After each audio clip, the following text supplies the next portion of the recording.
এৰা মত্যেৰ বদতি শুনা ব্যাসৰ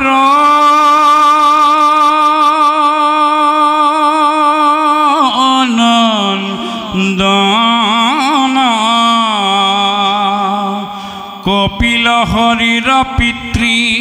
যেবে গইলা বন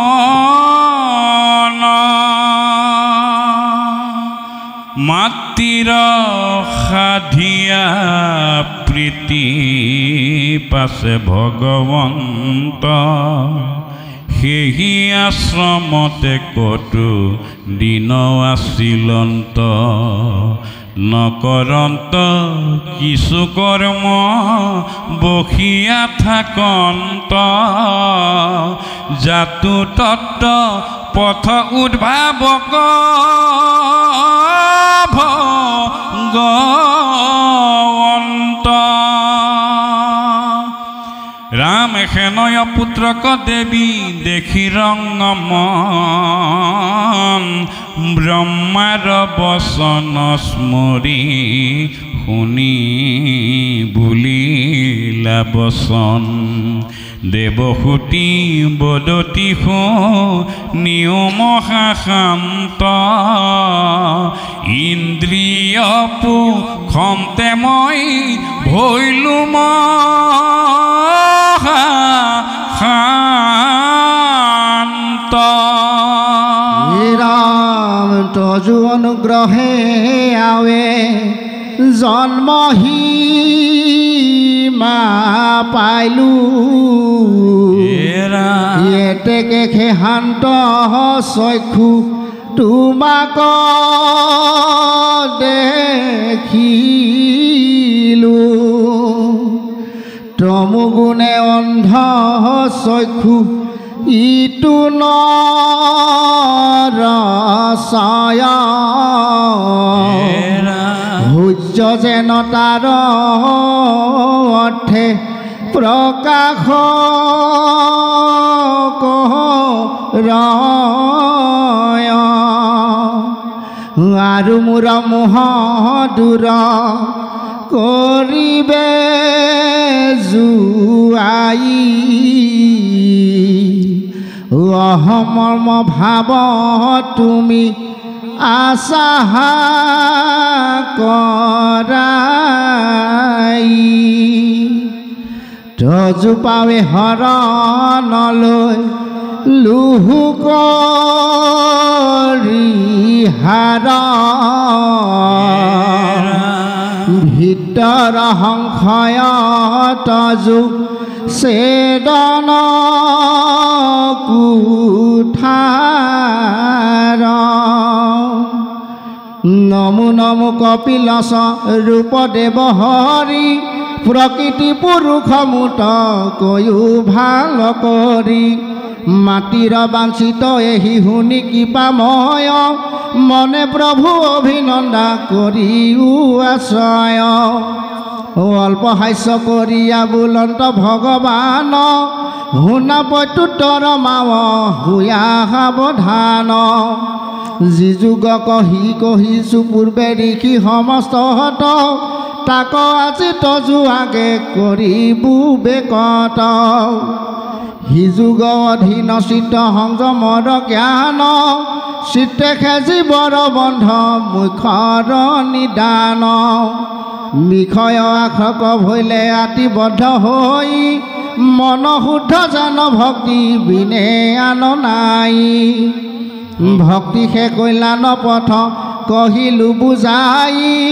ঈশ্বৰত চিত্ত দিলে মুকুত হৈ মন শুদ্ধি আদি কৰি যতে কোৱাশয় সৎসংগ সৰ্বৰে মূল জানিবা নিশ্চয়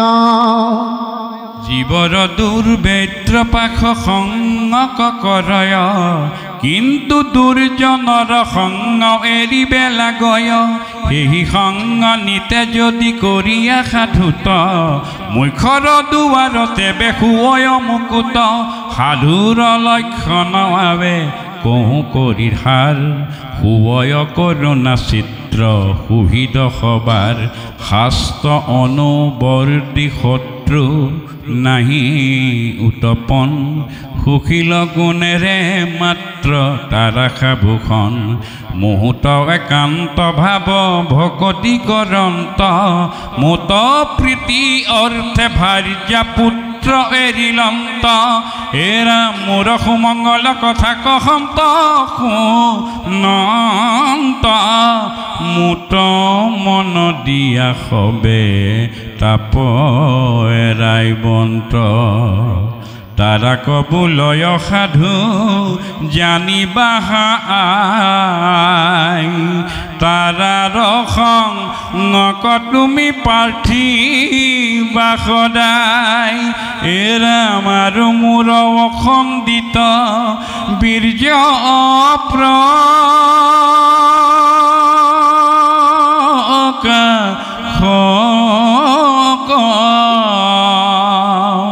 কৰ্ণৰ মনৰ সদা আনন্দ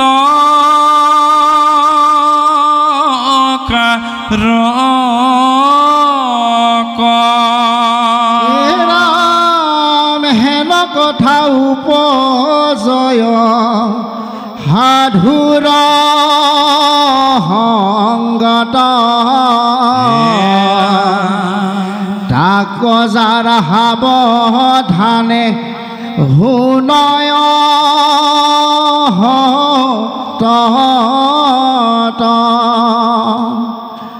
অল্পকালে ঈশ্বৰত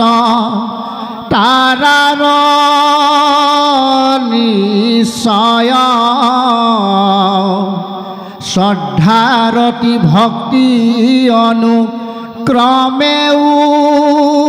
উপজয় ভক্তি ভৈলে পুৰুষৰ বৈৰাগ্য জন্ময় তেবে হি দেহে জীৱে মুকুতি পাৱয় হেন শুনি দেৱ হুতি পুচন্ত সম্প্ৰতি তুমি বিষয়ত কোন উচিত ভকতি তাতে মোৰ ভাগ্য ভক্তি বুজিবাক চাওঁ যেন নায়াখে তজু স্বৰূপক পাওঁ কেন বিধি ধ্যান কত বিদ অংগতাৰ ইটো কথা মোহ কবু যায়ো আৰু বাৰ মই স্ত্ৰীমতী ইটো কথা বৰতান সুখে বুজো যেন মতে কৈও ভগৱান সাংখ্যযোগ কথন মৈত্ৰেৰ বুলন্ত শুনা ব্যাসৰ নন্দন এহি মতে মাতৃৰ বুজিয়া প্ৰয়োজন কপিল ঈশ্বৰ মনে আনন্দিত ভৈলা সাংখ্য ভক্তি যোগ মতে কহিবাক লৈলা ভগৱন্ত বদতি শুনিও সবে আই উত্তম ভকতি কহো তোমাত বুজাই ৰাম পুৰুষৰ সহজে ইন্দ্ৰিয় বৃত্তি যেন মতে নিষ্কামে হৰিত প্ৰৱৰ্তয় ভাগৱত ভক্তি তেবে ইহাক বুলয় মুখ্যটো ধিকৱাতি গৰিষ্ঠ হুয় ৰাম লিংগ দেখা জীৰ্ণ হিতু অল্পতে কৰয় অন্ন পান গদ ভাগিয়ে যেন মতে দহয় ভক্তিতে ন মতে শ্রেষ্ঠ কহিলু নির্ণয় মোর পদ হেৱাতৰ শিকজি তো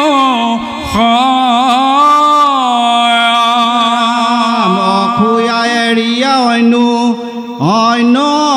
প্ৰীতি ভাবে মোৰ নাম গুণ কহ দায় মাত গাৱে হাজুৰ্য মুখ্যক মূৰ ইচ্ছায় নকৰয় বিৰল ভকতি মাতৃ আৰাকে কহয় দেখি থাকে ঘূৰ দিব্য ৰূপ বিতূপন প্ৰসন্ন বদন চাৰু অৰুণ নয়ন এৰা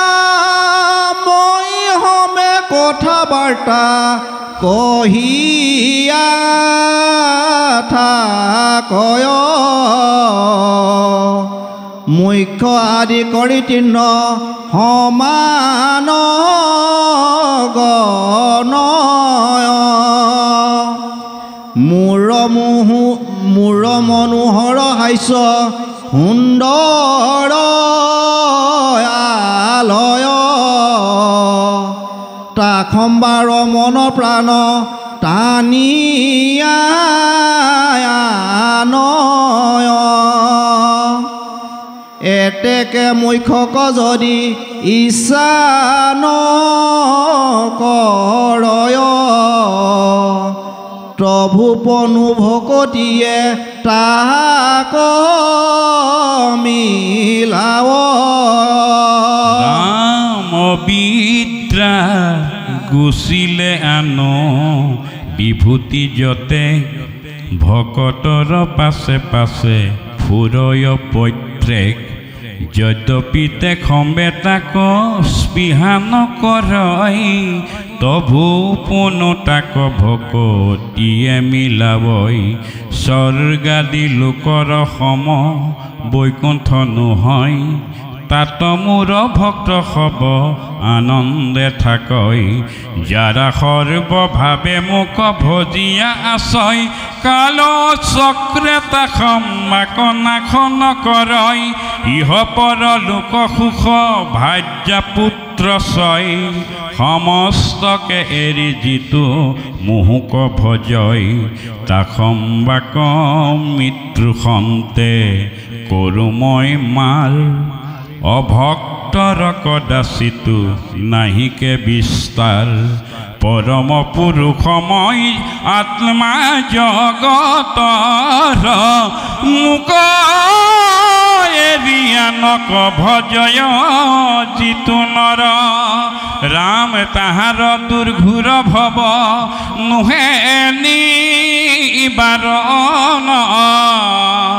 নিকাৰ ভুঞ্জয় সিতু অধম দুৰ্জন মুক ভাৱে বায়ু সূৰ্য অগ্নি পুৰণ ধৰে কালে বৃষ্টি আদি কৰি কৰ্ম কয়াচৰে এহি মোৰ অচৰ্যা নিবাহা দুচয় কুশলৰ অৰ্থে মোৰ চৰণ ভজয় ৰামে সিমানে ভক্তি যোগ কহিলো তোমাত আৱে হাইংখ কহু মাৱ শুনিও হাই খাত সৃষ্টি কৰিবাক লাগি দেৱ সনাতন লীলায়ে ভৈলন্ত দুই ৰূপতে তীক্ষ্ণ প্ৰথমে পুৰুষ ৰূপে মায়াৰ উদৰে কৰিলন্ত বীৰ্যধান জগত ঈশ্বৰে জন্মাইলন্ত মায়া মহামায়া মহত কুমাৰ তাত হন্তে জ্বলিলতি বিদয় অহংকাৰ এহি মতে আনুতত্ব হ'ব উপজিল ঈশ্বৰ ইচ্ছাতে হবে হুয়ায়ে কমিল জন্মাইল ব্ৰহ্মাণ্ড গোট আতি জ্যোতিষ্ময় বহু কাল জলে হিতু নিশ্চয়াশয় পাছে নাৰায়ণ ৰূপে তাত ভগৱন্ত প্ৰৱেশিলা চতুৰ্দশ লোক কপিলন্ত স্থানে স্থানে দেৱ দৈত্য থাপিলন্ত নৰ বিৰাট শৰীৰ ইচ্ছা পুলিলা ঈশ্বৰ ইটো কথা দেহাত বুজিবা দিয়া মন সাংখ্য কথনৰ আৱে শুনা প্ৰয়োজন অন্তৰ্যামী ভগৱন্ত জগত আধাৰ ভক্তি বীৰ কতি তাক কৰিয়া বিচাৰ হৃদয়ত সাৱধানে চিনিবা সদায় এহি মানে তাৎপৰ্য জানিবা আই ব্ৰহ্মানাৰদৰ আগে জিহাংখ্য কহিলা বিদুৰত মত্যয়তা শাক নিবেদিলা এহি সাংখ্য দেৱহূতি মাটিৰ আগত কপিল ঈশ্বৰে ৱাৱে কৰিলা বেকত সাংখ্য শুনি দেৱহূতি পুচন্ত দুনাই আৰু এক কথা বাপ কহিও বুজাই প্ৰকৃতি পুৰুষ দুয়ো এৰা এৰি নাই অন্য অন্য আশ্ৰয় কৰিছে একঠাই নাহি ভিন্ন ভাৱ যেন জলৰ ৰসৰ প্ৰকৃতি পুৰুষ দুয়ো সেহি পতন্তৰ মুক্ত হেন কদাচিতো দেখি কোন জন তাৰো পুনু সংসাৰ হুয় উৎপন্ন এতেকে লোকৰ মুখ্য কেন মতে হয় ইটো মোৰ সংশয় আছে দিও কি পাময় প্ৰকৃতি পুৰুষ প্ৰকৃতিৰ বিবেকেৰে মুখ্য ৰীতি বৰ্ণনা এৰাম কপিল বদতি আৱে শুনিও কআই প্ৰকৃতিৰ সমন্ধ্ৰ মাত্ৰ বন্ধ হেতু নাই কিন্তু গুণ বৃদ্ধি কৰি আসক্ত হুয় আসক্তি গুচিলে জীৱ মুকুতি পাৱয় এতেকে সাধন কহোঁ শুনা কৰি মন একান্ত সাধুৰ সংগ লৈও সৰ্বক্ষণ মোৰ গুণ নাম যিটো কীৰ্তন কৰয় চিৰকাল কথা শুনি ভক্তি বহাৱয় আনুসভ সাধনাক কৰিয়া আশ্ৰয় মায়া কটৰিয়া তাৰা মোহক পাৱই ভকতি যুগক পূৰ্বে সংক্ষেপে কহিলো বিস্তৰ কহিয়া পুনঃ সাংখ্য নিৰূপিলো এৰাম আৰু শুনা বৈষ্ণৱ স্তাংগ যোগাই ঈশ্বৰৰ ধ্যান সমে কহিব বুজাই সাধন সাধক পুৰুষে আতি কৰি মন বশ প্ৰথমে ধৰিবে যম নিয়ম দ্বাদশ পবিত্ৰ স্থানত দিব্য আসন পাতিয়া কৰিবেক প্ৰাণায়াম তাহাতে বসিয়া ৰাম বৈকুণ্ঠৰ লীলা ধ্যান কৰি ঘনে ঘন মনোৰমলক হবে কৰিবে কচন ৰাম মন যেবে সাৱধান ভৈলে কয়া নাখিকাৰ অগ্ৰতেবে দৃষ্টি ৰাখিয়া ৰাম চিন্তিবে ঈশ্বৰৰ ৰূপ বিদূপন সেই ৰূপ কহোঁ মাৱ শুনায়ে কমন শুনিও কপৰ নাৰী পৰম পবিত্ৰ তৃতীয় স্কন্ধৰ কথা কপিল চৰিত্ৰ কালি মল বিনাশক আতপৰে নাই জানি সাৱধানে শুনা হেলা নোযোৱাই জয় জয় কপিল স্বৰূপ কৃপাময় ভকতি বিৰকি যিটো কৰিলা উদয় মূৰ সৰ্বক্ষণে তজু পদে হৌকৰতি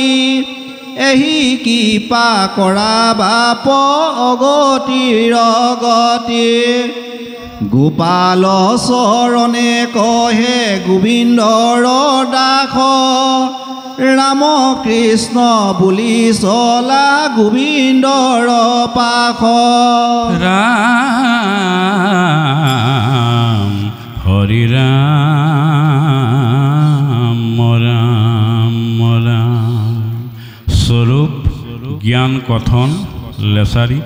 জগতৰ নাথ মহাহৰি চিন্তি বেকতাক যত্ন কৰি প্ৰসন্ন বদন প্ৰফুল্ল জন কমল অৰুণ নয়ন প্ৰকাশয় পদ্ম কুসুমৰ গৰ্ভ নয় শ্যামল হৰিৰ যেন নীল ভূত পল শংখ চক্ৰ গদা পদ্মধৰ গাৱে পিত বস্ত্ৰ ৰুচিকৰ কণ্ঠত কৌস্তুভ প্ৰভাত সূৰ্যসম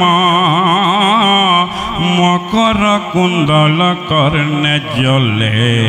শ্ৰীবৎস প্ৰকাশে বৈক্ষস্থলে মাথে মণি ময়কিৰি তীৰে মনোৰম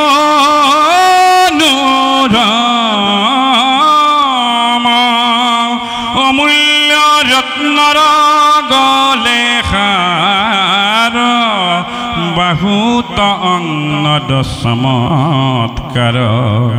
আপদ প্ৰযন্ত্ৰে বনমালা প্ৰকাশই কতিতকে জলে পিতবাস যেন অগ্নি কৰে পৰকাশ ওপৰে তাহাৰ